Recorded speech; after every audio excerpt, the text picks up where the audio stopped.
Reading whole numbers. Some numbers are easy to read. 4, 38, 625.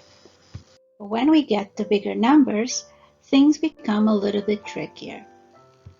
So how can we figure this out? How can we make this easier? When we keep in mind that the digits in a number can be organized into periods, as shown in the mat, then it becomes a lot easier to read larger numbers.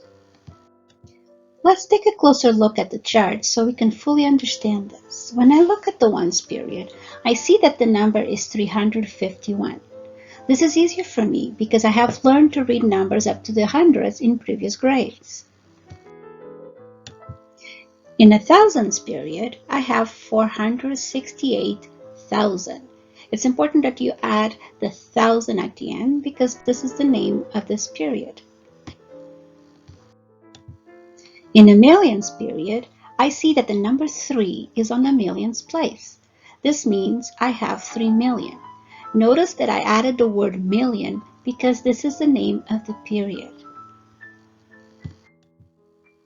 When I put it all together, I can read the number as being 3,468,351. It's your turn now. Try it on your own.